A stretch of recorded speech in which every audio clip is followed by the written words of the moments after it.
budaya positif di sekolah. Kenapa sih Bapak Ibu kita harus menerapkan budaya positif? Apakah selama kita ini negatif yang kita lakukan? Tentunya tidak. Kira-kira kenapa Bapak Ibu?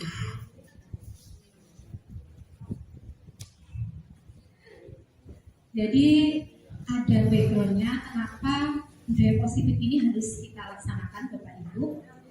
Yang terkait adalah kita mengadop pemikiran Ki Hajar Dewantara Bapak Ibu. Pendidikan itu adalah tingkat persemaian kebudayaan. Kebudayaan yang bagaimana? Tentunya kebudayaan yang positif. Nah, untuk mencapai itu kita sebenarnya sudah melakukan Bapak Ibu dari sekolah ini awal berdiri sampai sekarang. Tetapi kita melakukannya berdasarkan sistem atau regulasi yang ada di kenegaraan, sistem pemerintahan kita. Berganti kurikulum, berganti sistemnya.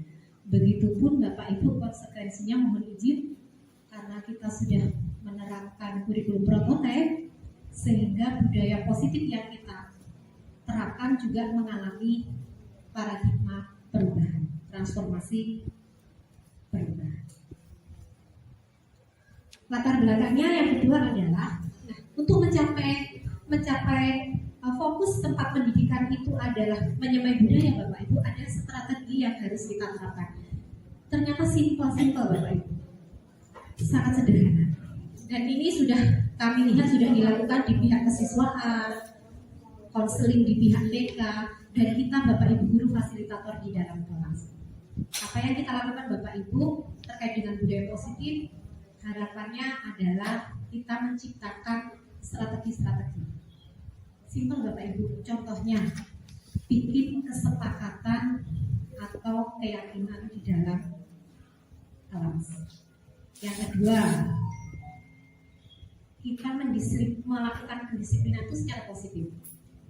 Nah, yang terjadi Bapak Ibu mohon izin Bu Mita, nanti jika teori yang saya sampaikan di sini berbenturan dengan pelaksanaan pendisiplinan positif di sekolah, nanti kita kolaborasi ya Bapak Ibu, artinya kita sesuaikan dengan kondisi sekolah kita.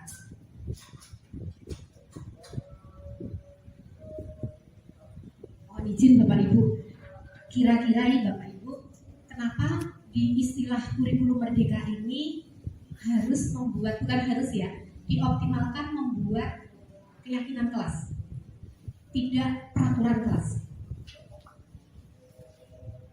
Kira-kira apa nih Bapak Ibu?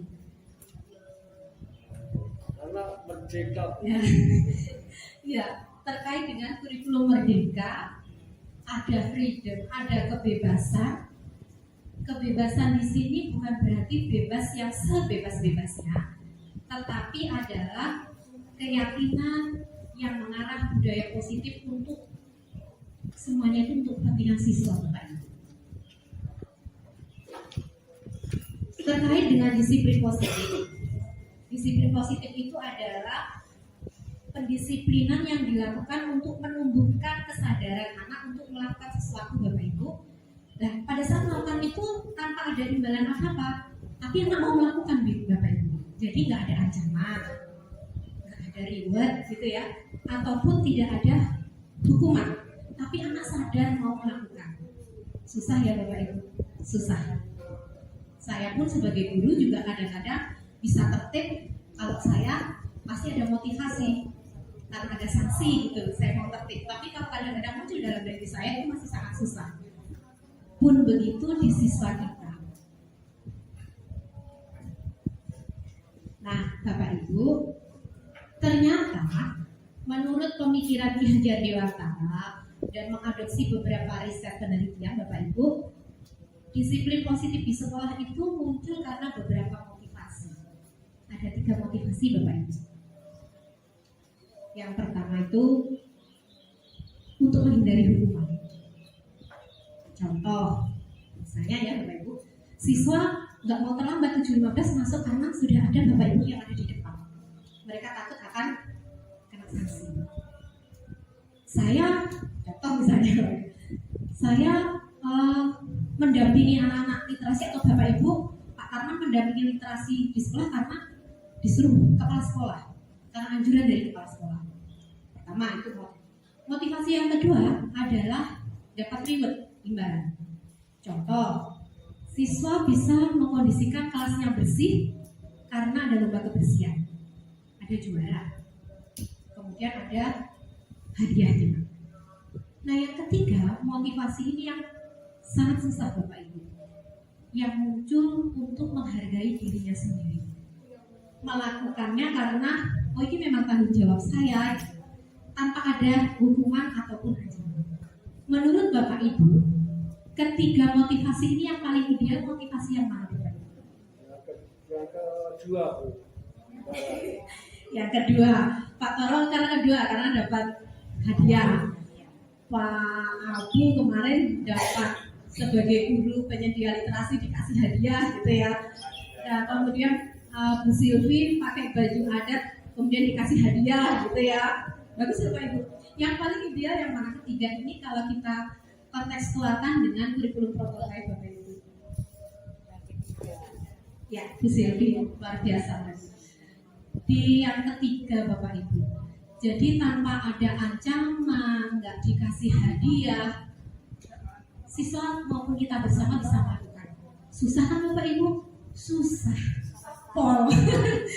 Saya pun itu sangat susah dan sangat sulit. Tetapi inilah dari kementerian, dari pemerintah kita yang mengharapkan meskipun susah kita harus mencoba memanusiakan manusia, termasuk memanusiakan siswa. Begitu.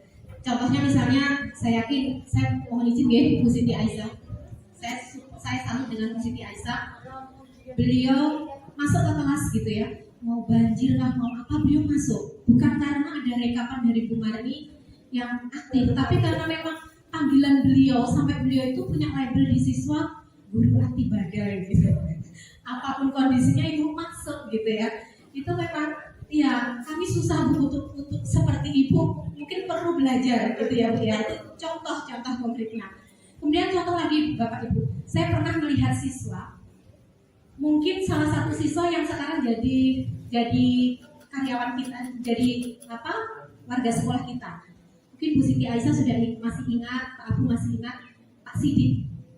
Itu dulu Bu, mohon izin mohon maaf, kalau di kelas itu secara teori susah gitu, mohon maaf nggak ada yang Pak Sidik ya. Tapi dia itu tanpa disuruh wali kelasnya, tanpa aku, dia pulang paling terakhir. Dia ngepel kelasnya selalu bersih. Itu tanpa ada yang nyuruh Bapak Ibu.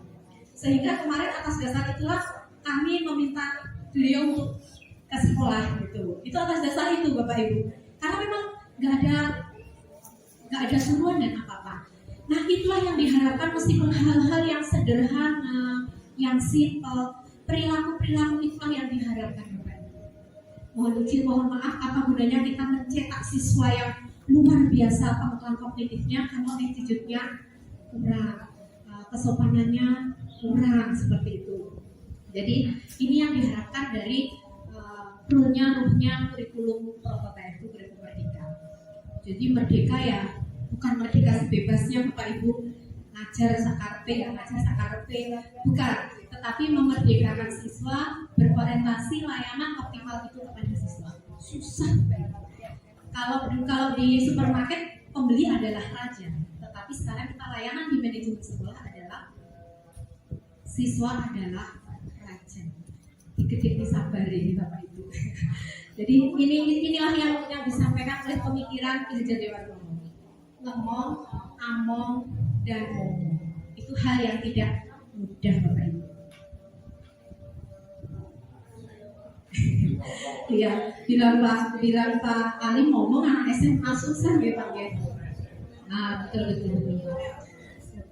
Nah, kemudian contoh-contoh disiplin positif yang bisa kita lakukan Bapak Ibu, meskipun ini susah, tapi saya tetap menyampaikan dan ini terkait dari individu kita masing-masing di Bapak Ibu, keyakinan kita masing-masing.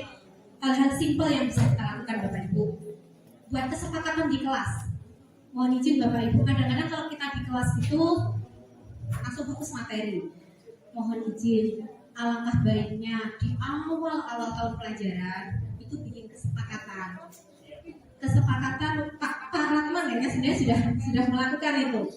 Awal itu yang kita lakukan, ini bukan berarti saya menggurui atau saya melakukan, tidak Bapak Ibu ya. Tapi ini sesuai dengan apa yang saya pelajari bersama dan berusaha saya untuk melakukan meskipun belum optimal. Misalnya saja pada saat di dalam kelas awal-awal itu kita bergaining atau kesepakatan dengan anak-anak, tapi dari siswa Bapak Ibu, jangan dari kita. Saat pelajaran kimia apa yang saya inginkan? Misalnya gitu Pak Taman. Anu Pak, nyanyi. Ya tulis saja Pak, nyanyi. Oh, ya dulu gitu, mau ice breaking biar langsung ngomong tulis Pak, gitu ya. Kemudian misalnya lagi anak-anak pengen Pak kalau waktu apa misalnya nih Pak Taman, waktu pelajaran kimia jangan disuruh kerjakan soal terus Pak. Kita kadang bermain peran kah atau model yang lain Pak. Bapak jangan ceramah terus misalnya Pak, misalnya gitu. Tulis saja Pak. Nah, terus misalnya lagi di dalam kelas itu misalnya lagi Bapak Ibu anak-anak menginginkan boleh nggak tuh bawa HP gitu kan? Kita pasti berpikir tuh terdiam sejenak bawa HP pasti kita akan dalam hati kita jangan pasti bilang gitu ya Bu. Pasti nanti bagus, tapi kita bisa melemparkan ke anak-anak. Kira-kira kalau bawa HP penilaiannya untuk apa dulu, gitu kan? Nanti pada saat siswa untuk cari materi, Bu Silvi itu sering ngasih kasus Bu, tapi di buku teks nggak ada. Saya perlu searching, oh boleh, berarti bikin kesepakatan ya menggunakan HP untuk kepentingan pembelajaran. Misalnya HP kondisi silent, gitu ya. Tapi mohon izin deh Bapak Ibu, kita memberikan kesepakatan, tapi juga harusnya kita, anak-anak silent HP, tapi ya jangan serta-merta video call di dalam kelas atau seperti apa. Jadi konsisten juga dari kita, seandainya mau angkat telepon kita izin juga ke siswa untuk kita keluar. Ini mohon izin nih Pak Yoga, mohon izin dari Pak Ali dan semua teman mohon izin Bu Supartina. Ini bukan berarti saya itu lebih menggurui, tidak. Saya masih banyak kekurangan dan ini juga proses belajar. Apa yang saya disampaikan di sini juga untuk saya pribadi Bapak Ibu. Kemudian Bapak Ibu, ini ada teori terbaru yang disampaikan oleh pakar pendidikan. Yang ini diterapkan adalah, mohon izin nanti Bu Minta, penegakan kedisiplinan itu arahnya berbasis pada segitiga restitusi. Nah, pasti segitiga restitusi itu selama ini kita kan kalau menghukum siswa itu nggak kasih kesempatan ya Bapak Ibu, terlambat hukuman dan sebagainya. Mohon izin kita bedah dulu apa itu restitusi. Sebelum ke restitusi Bapak Ibu, menurut pemikiran Hajar Dewantara, dan kita mengadopsi pemikiran Dr. William Glasser, bahwa ternyata kita itu punya 5 fungsi kontrol Bapak Ibu. Kontrolnya adalah posisinya adalah, nah ini Bapak Ibu, penghukum. Yang kedua, membuat orang merasa bersalah.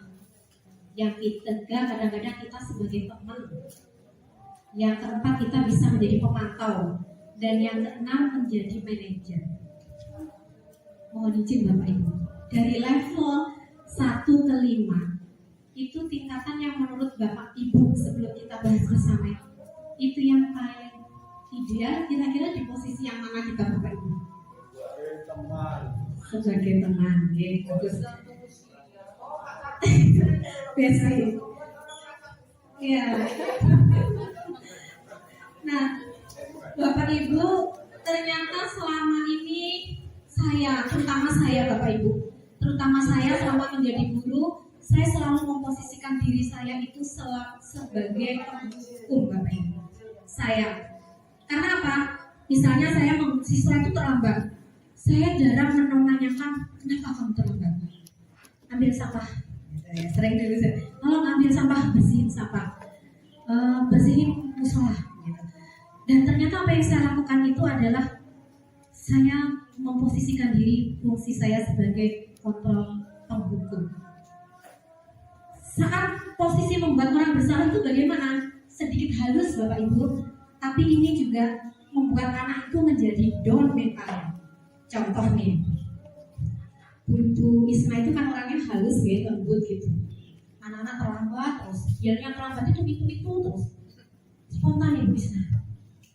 Kok kamu terus kok Rizky yang lambat? Kamu gak kasihan ibu kah? Misalnya ya di rumah, kamu gak kasihan ibu kah Rizky? Kamu tuh kok Alek misalnya, Alek kok lambat terus ya? Kamu gak kasihan ibu kan nak? Gitu kan?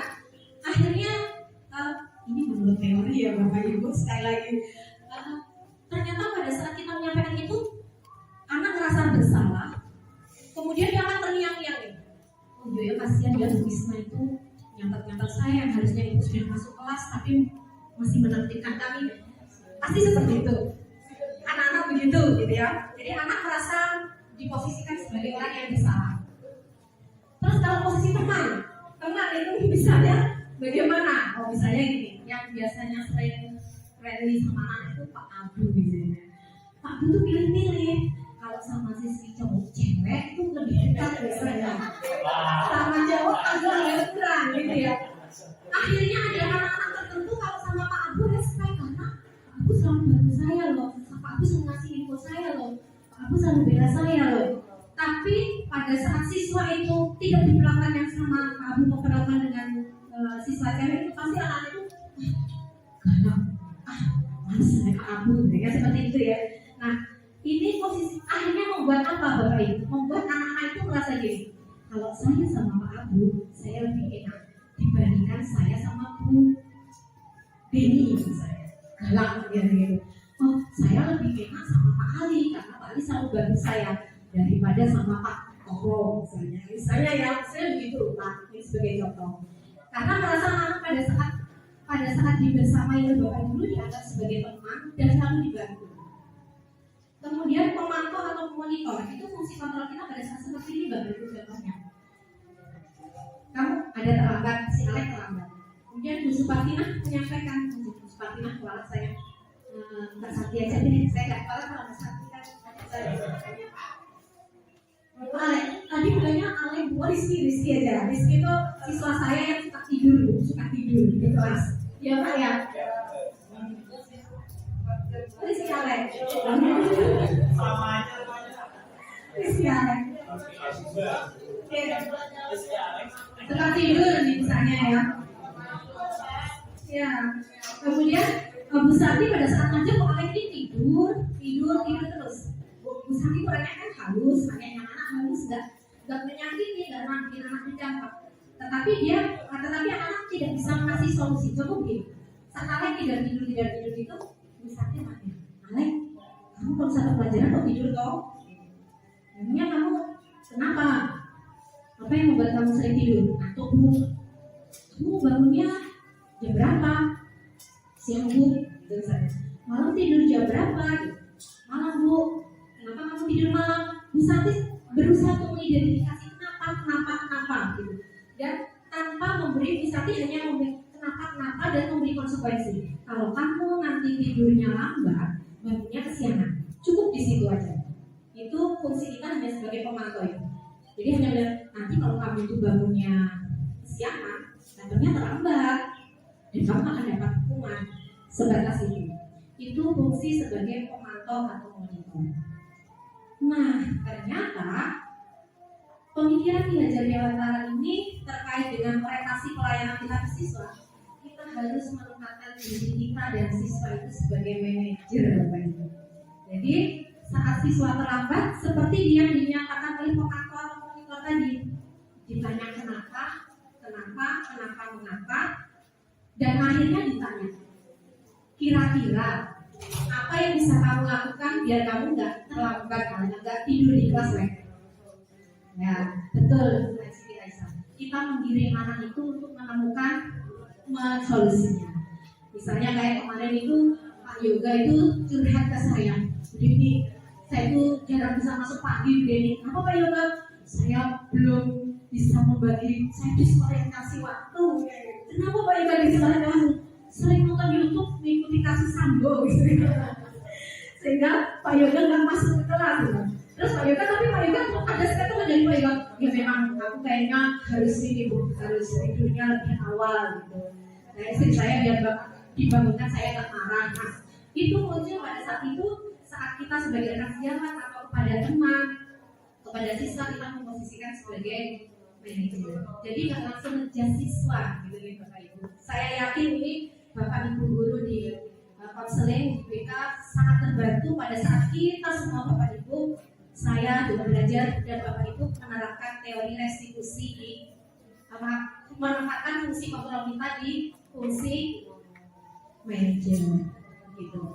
Hal-hal simpel saja Bapak Ibu, tetapi kalau kita lakukan itu terus berulang-ulang, impact-nya, dampaknya luar biasa. Mohon izin ya Pak Ali, ini saya hanya sekedar sharing gitu. Nanti moga kalau pada saat ada yang ingin terbantahkan atau kita sharingkan, diskusikan, dipersilakan. Nah, Bapak Ibu, ternyata dari riset bahwa untuk menempatkan posisi terbaik kita dalam penegakan kedisiplinan itu kita diarahkan untuk mengadop teori segitiga restitusi. Jadi menempatkan fungsi kita tadi sebagai fungsi kontrol manager, teorinya teori restitusi. Kita percuma Bapak Ibu kalau kita hanya berbicara teori tapi tidak diterapkan. Jadi harapannya teori dapat, secara kajian ilmiah dapat, secara empiris pada saat di kelas juga dapat. Jadi mohon izin misalnya Pak Hari itu, misalnya nih Pak Hari yang mana nggak mengumpulkan tugas-tugasnya biologi gitu ya tepat waktu, mohon diberikan kesempatan. Apa yang membuat kamu selalu nggak tepat waktu gitu? Jadi tidak hanya memberikan menanyakan kenapa, tapi harus sampai membuat keyakinan anak itu bisa berubah. Kira-kira kamu bisa mengumpulkan tepat waktu itu apa yang harus kita sepakati? Kayak gitu. Saya beliau anak-anak minta, Pak saya minta waktu dulu. Oke, Bapak kasih waktu, tapi kita sepakati ya tidak terlambat kembali. Misalnya ya Pak Hari, misalnya saya juga kayak gitu Pak Hari. Saya sudah belum. Nah, langkah restitusi Bapak Ibu, namanya tadi teorinya segitiga restitusi, ada 3 sintaksisnya. Yang pertama adalah menstabilkan identitas. Jadi kalau ada anak salah tadi jangan langsung dijudge salah, gitu ya, jangan dijudge salah, tapi setelah kita memahami. Contoh begini Bapak Ibu, ada kasus begini. Anak ini sering dibully di dalam kelas, sering dikucilkan lah, karena dianggap cupu, apa istilahnya? Cepu, culun, gagal, pokoknya dikucilkan lah gitu ya, gitu. Kemudian siswanya akhirnya berontak, kemudian mengintimidasi teman-temannya melalui media massa. Misalnya Bu Emi, misalnya Bu Emi, terus membuli saya, atau saya membuli Bu Emi deh, saya membuli Bu Emi, contohnya Bu Emi, tapi Bu Emi membuli saya deh. Bu Emi membuli saya, dengan bahasa-bahasa menyebut saya dengan bahasa-bahasa hewan misalnya. Kemudian saya nggak terima lah, wah Bu Emi yang dikata-katain, laporan saya dengan Ibu Kepala Bu, saya nggak terima Bu, masa saya di media sosial saya dibilang nih saya begini, binatang lah, kebun binatang manggil ke saya semua Bu, saya nggak terima Bu, gitu kan. Oh ya Bu, nanti kita selesai sama-sama itu Ibu Kepala Sekolah. Kemudian kenapa Ibu kepala saya? Sepertinya memanggilah Bu Emi, ini kan kasus sebenarnya. Dan ditanya, mau balik Bu Emi, kenapa Bu Emi itu kok bully-bully Bu Deni di media sosial? Dan Bu Emi langsung jawab, saya males Bu, karena Bu Deni itu sering mengucilkan saya di kelas, itu Bu bilang saya cukulan berbagai gitu kan. Kemudian tidak serta-merta Bu Supati ini menyalahkan Bu Emi, tapi menstabilkan identitas itu seperti ini. Oh ya saya paham sih Bu Emi, mungkin kalau saya di posisi Bu Emi saya juga marah. Iya sih Bu Emi. Tapi kemudian muncul ke dia validasi tindakan yang salah. Kemudian Ibu menanyakan ke Bu Emi, tapi kira-kira Bu Emi yang dilakukan Bu Emi itu jika kembali ke Bu Emi merasa, iya sih Bu. Akhirnya Bu Emi merasa, iya sih Bu. Sebenarnya saya juga malu juga sih kalau saya mengatakan bahasa-bahasa tidak sopan di media massa misalnya. Nah, pada saat Ibu berusaha memvalidasi tindakan yang salah, Bu Emi merasa saya salah Bu. Dan terakhir menanyakan keyakinan. Dan Ibu bertanya, kita perbaiki sama-sama ya Bu Emi hubungannya biar di kelas itu Bu Emi. Jadi di kelas itu ya diomonglah Bapak Ibu, diorangkanlah siswa. Siswa juga manusia. Kemudian menerapkan disiplin positif. Penerapan disiplin positif yang bagaimana? Penegakan disiplin positif yang berpatokan harapannya ke teori segitiga restitusi yang tadi sudah kita bahas bersama-sama. Mohon izin Bapak Ibu, itulah yang bisa saya sampaikan. Saya sudah plong, kewajiban saya untuk menyampaikan itu sudah tertunaikan, dan ini untuk pembelajaran untuk diri saya sendiri terutama. Harapannya sekolah kita bisa bersama-sama seperti yang disampaikan Bu Supartina bahwa proses pembelajaran adalah tanggung kita bersama. SMA hebat semua, maju bersama. Terima kasih. Mohon maaf jika ada yang kurang berkenan, silakan berikan ke saya. Wabillahi taufiq wal hidayah. Wassalamualaikum warahmatullahi wabarakatuh. Terima kasih Bapak Ibu.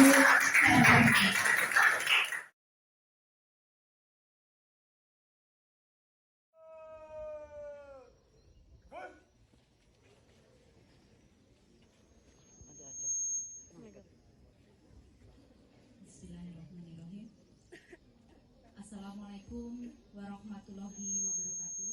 Waalaikumsalam warahmatullahi wabarakatuh. Selamat pagi dan salam sejahtera bagi kita semuanya. Om Swastiastu, Namo Buddhaya, salam kebajikan, Rahayu. Yang saya hormati Ibu Kepala Sekolah SMA Negeri 7 Samarinda, Ibu Supartina SPD MPD. Yang saya hormati Bapak Ibu Wakil Kepala Sekolah SMA Negeri 7 Samarinda. Yang saya hormati Bapak Ibu Dewan Guru beserta staf tata usaha SMA Negeri 7 Samarinda. Dan yang selalu ada di doa kami, yang selalu kami banggakan, siswa-siswi SMA Negeri 7 Samarinda. Semangat pagi! Pagi, luar biasa. Kurang nendang ya. Semangat. Semangat pagi! Pagi, luar biasa. Tepuk semangat.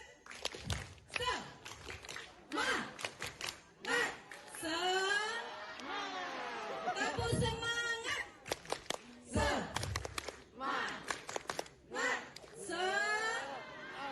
Luar biasa. Aplaus untuk semua siswa-siswi SMA Negeri 7. Bicara terlebih dahulu ya. Yang lain memperhatikan terlebih dahulu ya. Sepakat untuk sebelah kanan? Yang sebelah kiri? Sepakat. Insya Allah ya. Ya luar biasa. Pertama dan utama, tentunya mari kita memanjatkan rasa syukur kehadirat Allah Subhanahu wa Ta'ala, Tuhan yang Maha Esa. Dengan nikmatnya, rahmatnya, kita diberi nikmat sehat dan semangat, sehingga pada pagi hari ini kita bisa melaksanakan upacara bendera. Ada beberapa hal yang ingin saya sampaikan, 2 poin ya. Tapi tentunya semangat itu harus selalu ada ya. Kita semangat terlebih dahulu. Saya sampaikan semangat pagi, maka kita harus sepakat bersama-sama pagi, luar biasa. Tata tertib sekolah atau kesepakatan sekolah. Maknanya, budaya positif yang pertama adalah kita mematuhi tata tertib atau kesepakatan sekolah itu. Pada saat kita melaksanakan itu, berarti sudah muncul budaya. Salah satunya, mohon maaf, saya sampaikan ya. Jika misal 7.15 datang, ini untuk kalian dan saya. Jika di sekolah mensepakati 7.15 mulai proses belajar, kita berusaha untuk datang ke sebelum 7.15 di jam pertama bagi kalian dan bagi kami, bagi saya. Jika di sekolah sudah menyepakati, kesepakatan sekolah atau tata tertib itu tidak dibuat oleh individu bapak ibu guru nak ya, tapi ini tidak mayoritas satu agama. Kita berbeda, baik dari suku maupun agama. Harapannya di sekolah kita tidak ada perundungan, tidak ada bully, tidak ada mendiskreditkan, mendiskriminasi salah satu golongan. Kita harus fresh pada pagi hari ini. Kelas 12 IPA 4. Kita bisa beri aplaus untuk 12 IPA 4.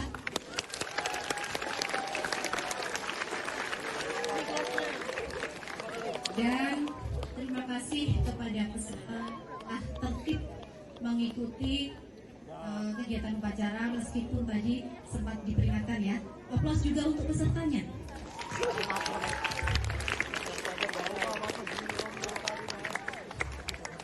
Tidak ada yang sempurna. Jika tadi kalian melihat ada beberapa kesalahan yang perlu diperbaiki, itu bukan dijadikan sebagai bahan untuk patah semangat, tetapi arah perbaikan bagi petugas upacara yang akan melakukan tugasnya di minggu-minggu berikutnya, gitu ya. Baik, untuk yang kedua, kami akan menyampaikan tentang budaya positif, ya nak ya. Apa yang kami sampaikan di sini itu tidak hanya untuk kalian bersama, tetapi juga semua dilakukan oleh warga sekolah. Akan merasa aman dan tentunya proses pembelajaran di kelas juga bisa menyenangkan. Bagaimana proses pembelajaran di kelas bisa menyenangkan kalau kelasnya banyak nyamuk gitu ya? Bapak Ibu guru mengajar, kalian ribut dengan digigit nyamuk gitu. Artinya tidak ada unsur, kalian tidak berada di zona aman dan nyaman. Yang ketiga adalah nilai kebajikan ketiga adalah nilai budaya positif yang ketiga adalah nilai kejujuran. Budaya jujur itu sudah mulai terkikis ya nak ya. Contoh, kalau kalian melakukan penilaian harian atau ulangan harian, kerjakan berdasarkan pemikiran kalian sendiri. Bukan berarti nggak tertib ya. Pada saat ada aturan-aturan tentang tata tertib untuk kelengkapan baju, juga itu mohon dilaksanakan. Jadi nanti bagi teman kita yang ada di depan, nanti sekiranya apa yang kurang di kalian dilengkapi nak ya, untuk kedepannya agar lebih tertib kembali. Itu yang pertama. Yang kedua adalah budaya positif yang kedua adalah mencintai lingkungan dengan kebersihan. Pada saat kalian konsisten menjaga kebersihan, itu adalah hal-hal yang sudah mencerminkan budaya positif. Jadi menjaga kebersihan itu tidak pada saat lomba kebersihan kelas saja, tetapi harapannya adalah setelah lomba kebersihan kelas itu selesai, maka usaha untuk merapikan kelas, membersihkan kelas, lingkungan kelas itu konsisten di. Contoh, pada saat kalian berjalan melihat sampah di depan kalian, tanpa harus disuruh, tanpa harus ditegur begitu ya, kita refleks, oh ada sampah yang perlu saya buang pada tempatnya. Dimanapun kalian berada, di dalam kelas, di lingkungan kelas, itu bisa diterapkan di rumah dan di lingkungan.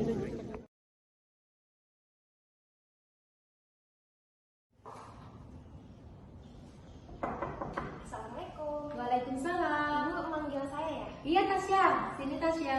Silakan Tasya. Maaf ya, Ibu panggil Ibu. Jam istirahat ya, Mak? Iya, Bu. Tasya, Ibu panggil ke sini tentunya ada maksud Ibu ya. Tasya kira-kira tahu nggak apa maksud Ibu panggil? beberapa hari ini teman-temanmu ada yang mendatangi ibu menyampaikan kalau dia kurang nyaman begitu ya, terganggu dengan apa yang dilakukan Tasya di media sosial. Tasya sering melakukan bully-bully terhadap teman-temannya, menyebut mereka dengan sebutan binatang dan hal-hal yang kurang pantas. Benarkah itu Tasya? Ya bener banget itu Bu, abisnya saya jengkel banget sama mereka Bu. Masa saya tuh pengen berbaur sama mereka, tapi mereka malah mengecilkan saya. Jadi saya ngebahas mereka tuh di dunia media sosial. Saya paham sih. Jadi Tasya karena dikucilkan, ya nggak diterima mereka terus bales gitu ya Tasya? Iya Bu. Iya sih, saya paham perasaan Tasya. Tasya senang kan bisa balas gitu? Seneng banget Bu, tapi di lain sisi juga saya tuh ngerasa apa yang saya lakukan, apa yang saya kasih mereka balasnya itu kayak kurang baik banget gitu Bu, kayak menyakiti banget. Tapi tuh saya seneng. Gitu ya. Iya. Oke lah Tasya. Syukurlah Tasya menyadari ya, meskipun Tasya senang tapi ada perasaan bersalah kan? Iya. Kira-kira ingin nggak memperbaiki hubungan Tasya dengan teman-temannya? Pengen banget. Kira-kira apa sih yang mau Tasya inginkan? Saya tuh bakal berusaha buat mengontrol diri saya nanti pas ngobrol sama mereka atau nanti ngomong di media sosial untuk lebih mengontrol emosi, terus lebih berbaur ke mereka. Terus saya akan mencoba cari tahu apa kesalahan saya sehingga saya tuh dikucilkan, ataukah saya ini kurang berbaur kah sama mereka, kurang membantu mereka kah atau gimana. Jadi itu yang diyakini Tasya bisa merubah ya, bisa memperbaiki hubungan Tasya dengan teman-teman. Saya juga akan segera minta maaf ke mereka. Baik banget bisa Tasya. Kita sepakati ya Tasya. Tasya mau memperbaiki ya dan lakukan ya. Semoga hubunganmu sama teman-temanmu bisa membaik lagi ya Tasya. Semangat Tasya. Terima kasih Ibu. Oke, silakan kembali ke kelas Tasya. Terima kasih banyak. Sama.